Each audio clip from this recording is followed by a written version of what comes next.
Usually when we talk about something breaking, like a bone, there's this expectation of, I don't know, clinical precision. You take an X-ray, you see that jagged white line on the film, and the doctor just points and says, you know, there's the problem. Right, it's binary. Broken or not broken. It's comforting, actually. We naturally want systems, especially human systems, to just be visible and easily categorized. Exactly. But then you step into the world of human history and, well, political influence, and suddenly that X-ray machine is completely busted. We are looking at a landscape of power that is incredibly murky. Oh, absolutely. You think you know who's in charge because they have the title or the gavel, right? Yeah. But the actual mechanics of who pulls the strings, that's what we are really getting into today. We've got a wildly eclectic stack of sources for you, our resident learner. Yeah, eclectic is definitely the right word for it. It's crazy. We are looking at a historical account of the Trail of Tears, a breakdown of ancient underground death cults. And this is wild. A highly provocative academic dissertation about the New Testament written with the energy of, like, a stand-up comedy rant, or finally a late-night comedy segment mocking politicians who start cringy podcasts. It looks like a completely chaotic mix on the surface, but there is this brilliant connective tissue here. We're essentially putting the concept of power under a microscope to see how it actually functions in the real world. Right. How do ideas actually move the needle in human history? What happens when formal institutions fail or when power moves into the shadows? And, Yeah. what happens when a grassroots movement spontaneously erupts, which then prompts modern leaders to embarrassingly try and fake that organic connection? And just to, set the ground rules for today's deep dive right up front, what's fascinating about this stack of sources is that they take highly sensitive topics, religion, modern politics, historical atrocities, and treat them purely like sociological machinery. Yeah, that's a crucial distinction. So we are just looking under the hood at how the engine works today, regardless of who is driving. We're impartially mapping out the terrain of these authors' arguments. We're not endorsing them. We're not taking any sides.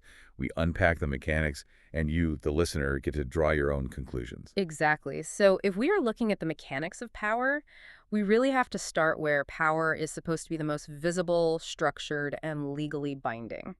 The law. Yep. Our first source looks at the tragic story of the Cherokee Nation in the 1830s. And this is just a masterclass in what happens when formal legal power completely breaks down. The source focuses heavily on John Ross. He was the principal chief of the Cherokee Nation, right? Right, of Scottish and Cherokee descent. And the guy is an absolute master of diplomatic resistance. He wasn't just protesting. I mean, he was playing the American political game at the absolute highest level. He really was outmaneuvering them in their own arenas. He petitioned Congress, wrote these incredibly eloquent letters to presidents, and really utilized the American legal system to defend Cherokee sovereignty against this massive wave of expansionist pressure. Because there was this document, right? The Treaty of New Dakota in 1835, which was completely fraudulent. Completely. It was signed by a tiny, unauthorized faction of Cherokees. Ross gathered thousands of signatures proving his people rejected it, and he actually took this fight all the way up to the Supreme Court. And this is where the structural integrity of formal power gets severely tested. We have Supreme Court Chief Justice John Marshall presiding over two massive landmark cases. Okay, lay those out for us. So the first one, in 1831, was Cherokee Nation v. Georgia. Marshall actually ruled that the Cherokee were a domestic dependent nation. He essentially claimed the Supreme Court didn't have the jurisdiction to hear their original case against the state of Georgia. Which, that sounds like a defeat. It was a setback, definitely. But the very next year, in 1832, we get a dramatic reversal in a case called Rooster v. Georgia. Oh, wow. Yeah. In this ruling, Marshall explicitly stated that the state of Georgia had absolutely no authority to enforce its state laws within Cherokee territory. He declared the Cherokee a distinct community occupying its own territory and struck down Georgia's laws as entirely unconstitutional. Okay, I'm stuck on this, though. Winning in the Supreme Court is supposed to be the ultimate trump card in the American system. Right, in theory. But they still lost their land. It feels like a referee throwing a flag for a blatant foul. Yeah. But the players on the field just look at the ref, laugh, and keep playing the game anyway. Yeah. How does the highest court in the land just get completely ignored without the whole country falling apart? Well, because the referee doesn't have an army. Oof. Yeah. This comes down to the underlying physical reality of the executive branch. The Supreme Court has the pen, but the president has the sword. President Andrew Jackson was a fierce expansionist. Right. When Marshall issued that ruling protecting the Cherokee, Jackson reportedly scoffed and said, "John Marshall has made his decision, now let him enforce it." That is just a chilling quote. It essentially says, your laws are just words on paper unless I decide to give them teeth. Exactly. And the mechanism driving Jackson's refusal was pure economic greed. In 1829, gold was discovered on Cherokee land. Of course. Always the money. Always. That gold rush created this immense, ravenous popular demand among white settlers for that territory. So Jackson simply refused to uphold the Supreme Court's ruling, allowing Georgia to continue its persecution. And ultimately, his successor, Martin Van Buren, used federal troops to carry out the forced removal in 1838 and 39. The Trail of Tears. An 800-mile forced march where roughly 4,000 of the 16,000 Cherokees died, including John Ross's own wife. It's horrific. It really is. Yeah. So what does this actually teach us about the mechanics of power? It shows that democratic institutions and massive legal victories are completely hollow if there isn't the executive will, and really the broader societal will, to enforce them. Formal power is brittle. It looks solid, like a marble column, But if the foundational enforcement mechanism is missing, a slight push brings the whole thing down. So if the front door of formal power is locked, or if the court system is just completely useless to stop an atrocity, what happens next? What if the blueprint for power isn't about standing in front of the crowd, but hiding behind the curtain? Then you get a system that operates entirely differently. Formal power requires consensus, it requires public debate, and, well, it moves slowly. Shadow power bypasses all of that. And our second source provides an absolutely wild roster of people operating in the shadows. It's a breakdown of historical secret societies and cults. Oh, this one is fascinating. I have to admit, my mind was completely blown by the Pythagoreans. You learn about the Pythagorean theorem in middle school math squared plus b squared equals c squared, but nobody tells you these guys were an ancient Greek math cult quietly running the entire government of the city of Croton. How did middle school math skip that part? Right. It's because we separate mathematics from mysticism today. But for them, math was a divine secret. Wow. What's crucial to understand here is how they wielded power. They didn't operate as a political party, they operated as a shadow council. They understood a fundamental rule of shadow power. You don't need to be the king if you can control the king's belief system. The source gives a perfect literal example of that with the priests of Amun-Ra in ancient Egypt. They didn't just advise the pharaohs, they used an oracle puppet god. A literal puppet. Yeah, like a physical mechanical statue that they could secretly manipulate to nod or speak to dictate political and religious decisions to the pharaohs. They controlled the ruler by controlling the voice of God. And we see that same mechanism in Greece with the Eleusinian mysteries. This was an incredibly exclusive cult for the elite that ran for 2 millennia. 2,000 years. 2,000 years. The source notes they used psychedelics in their initiation rituals to create these profound, mind-altering experiences. By controlling that spiritual choke point, they profoundly influenced the governing philosophies of major ancient leaders. So were these basically the ancient underground equivalents of dark web lobbying groups? That's a great way to put it. They didn't want the throne itself because sitting on the throne makes you a target. They just wanted to hold the puppet strings. It's a very apt way to look at it. And this shadow lobbying model persisted for centuries. The source highlights the White Lotus Society, a Chinese religious network that operated completely in the shadows to organize peasant communities. And they were huge, right? Massive. They were instrumental in eventually toppling the massive Mongol Yuan dynasty. Or, looking at a more modern example, the 1970s Italian P2 Lodge. Oh, the P2 Lodge. Yeah, this was a secret Masonic lodge involving high-ranking military officials, journalists, and bankers secretly manipulating modern Italian politics. And of course, the Illuminati, founded in 1776, which the source notes became the literal blueprint for this kind of unaccountable elite conspiracy. Exactly. But I want to talk about the Thuggee in India, because this shows the darker, more violent side of shadow power. Our source describes them as a 600-year-old death cult that controlled massive economic trade routes through ritualized, systematic murder, right up until the British suppressed them. The Thuggee wielded power through pure, unpredictable terror. But there is an inherent fragility to all of these shadow groups. What do you mean? Well, because they rely on extreme exclusivity and tight centralized control, they are always one mistake away from destruction. The P2 Lodge in Italy. They ran the country from the basement until police found a literal membership list in a villa, and the power evaporated overnight. Oh man, a physical list. That's rough. The source also points out the dark irony of the Thule Society. This was an occult group in Germany that helped shape the early ideology of Nazism and actually funded Hitler's early career. And what happened? The Nazi regime eventually dissolved them. The monster they helped build in the shadows turned around and ate them. Which perfectly highlights the weakness of the shadow model. It is completely dependent on secrecy and centralized control to maintain its leverage. Once the secret is out or the centralized power turns on you, it's over. Okay, so if secret societies fail because their power requires absolute centralized secrecy, what happens if you completely invert the model? Right. What if the blueprint for power is totally public, widely distributed, and completely decentralized? This is where we get to the most provocative source in our stack today. And it is a wild read. This source is a highly unusual academic dissertation. It's basically a sociological analysis written with the fierce, unfiltered energy of a stand-up comedian. Yeah, the tone is definitely unexpected. The author actually compares the tone of their paper to a Bill Burr rant. And just a quick reminder for our listener, remember our rule for today. We are looking under the hood at the author's sociological and historical arguments. We're impartially unpacking the mechanics, not endorsing a theological view. Exactly. And the core thesis of this source is startling.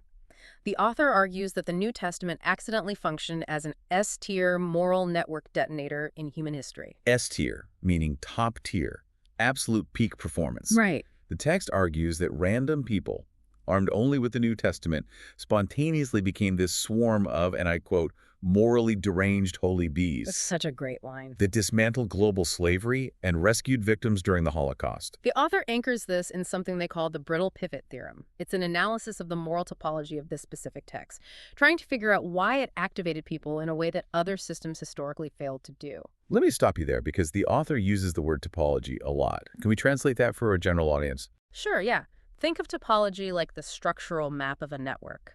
If you draw a map of a corporation, the topology is a pyramid, top-down, centralized. Okay. If you draw a map of the internet, the topology is a spider web, highly decentralized, where every node connects to multiple other nodes. The author is analyzing the map of the moral network created by the New Testament. So the author is essentially arguing that the New Testament acted like an open source software code for human rights. That's a really good analogy. Like you don't need a central server to run it. You just download the code into your brain and start executing the program. That captures the idea, but the author takes it further by outlining 4 distinct structural criteria that made this open source code function even under legal pressure. Okay, what's the first one? First, they point to transcendent surveillance. This draws on the philosopher Thomas Hobbes, who argued that people only keep their oaths when they believe a superior power observes them, even in secret.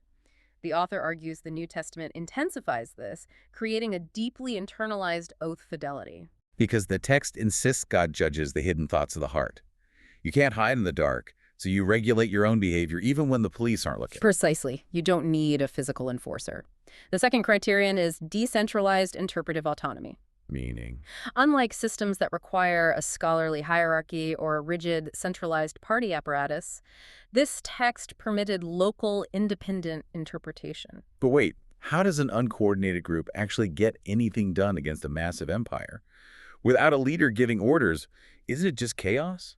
It would be chaos, except for the third and fourth criteria, which align all those independent nodes. Yeah. The third is universal moral subjecthood, the theological concept of imago Dei, or the image of God. The author argues this idea collapses caste and class barriers by asserting that a peasant and an emperor possess the exact same infinite value in the system's code. And the fourth? The fourth criterion provides the directive, explicit obligations to the oppressed.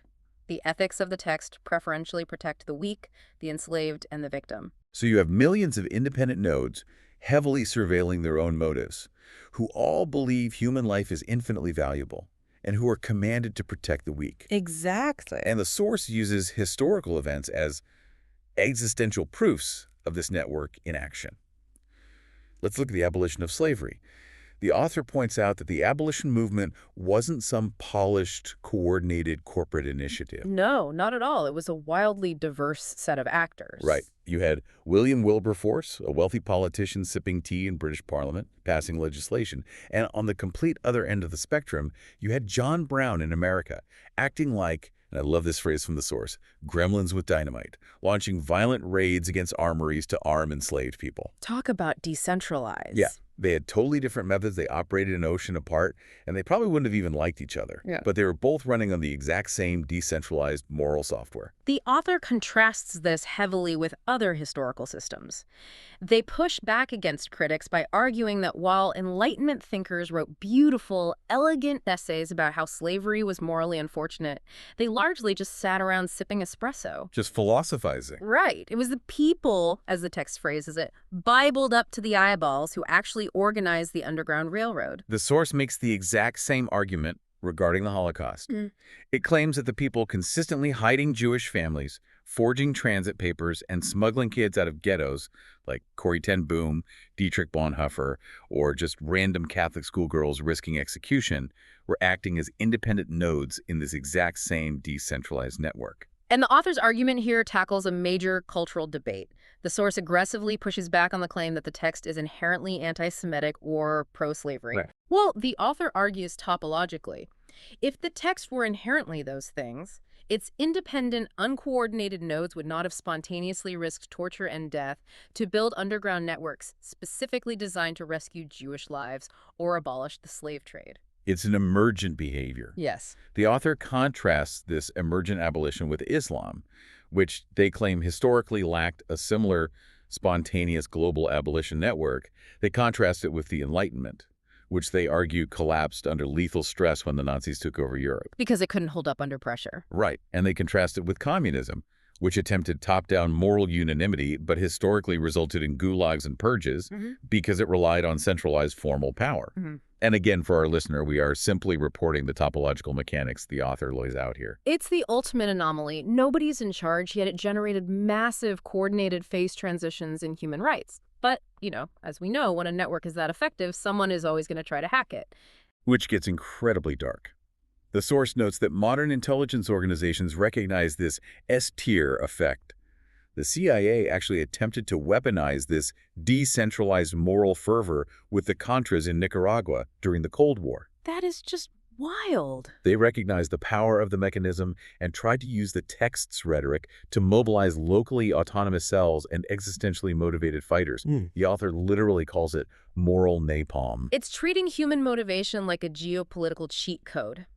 You realize that a specific set of beliefs creates fearless, autonomous fighters, so you try to artificially inject those beliefs into a proxy army. Which brings us perfectly to the transition into our final source today. Because we just looked at how organic, decentralized networks activate ordinary people to do wildly courageous things. But what happens when modern political leaders see that kind of authentic viral power, realize they don't have it, and desperately try to manufacture it for themselves? You get a spectacular, highly visible disaster. Enter the cringefluencer. Our last source is a daily show segment highlighting the hilariously awkward attempts by modern politicians to connect with youth voters via social media and podcasts.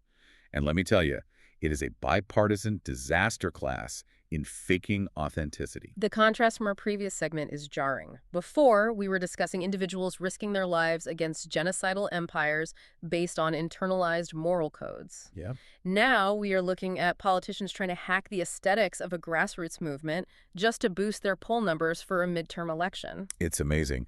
On the Republican side, we have Senator Joanne Ernst making this totally bizarre TikTok about food stamps that feels completely out of touch with how the platform even works. So painful to watch.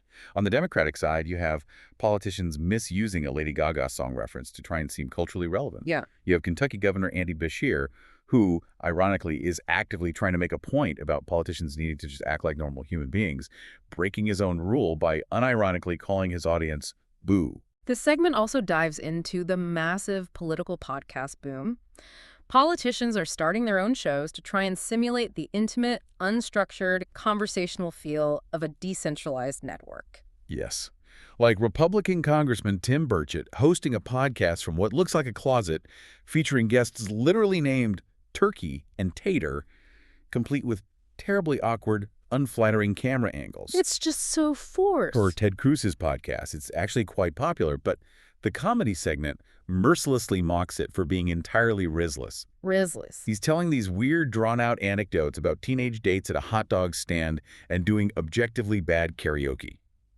It feels exactly like a dad crashing his teenager's prom, jumping on the dance floor to do the Macarena, and genuinely looking around expecting everyone to think he's the coolest guy in the room. It really does. Why do these highly paid political consultants think this works? Well, because they are confusing the medium with the mechanism. Okay, unpack that. They see that podcasts and TikToks feel authentic and grassroots, so they think just showing up on the platform grants them that authenticity.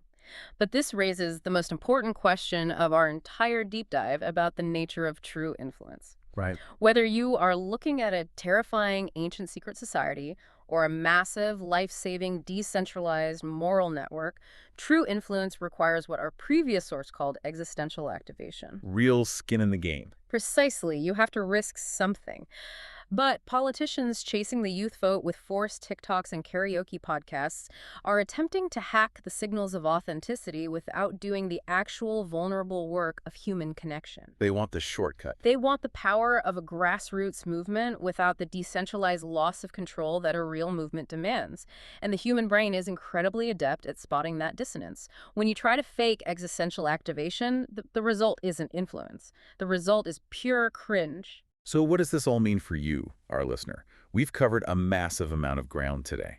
We started by looking at the tragic failure of formal, visible power, how the highest court in the land couldn't stop the Trail of Tears because it lacked the physical sword to back up its legal pen. Sobering reality. We moved into the shadows, seeing how ancient math cults and secret lodges controlled entire empires from behind the curtain right up until their secrecy was broken. Right. We explored a deeply provocative theory about the New Testament acting as history's ultimate decentralized moral detonator, empowering people like John Brown and Corrie ten Boom.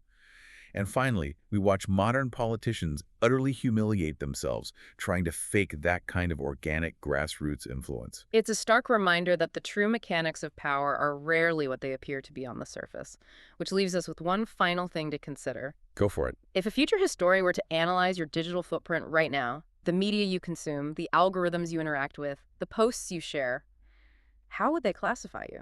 Would they see you as an independent node in an emergent, decentralized moral network, a member of an exclusive, siloed digital cult, or just another algorithmic target falling for cringy political marketing? Think about what forces are genuinely moving your needle. That is a question that is going to keep me up at night. Remember, the world is murky, but the more you understand the underlying mechanics, the better you can navigate the shadows. Thank you so much for joining us on another deep dive. Keep questioning the consensus, stay curious, and we'll see you next time.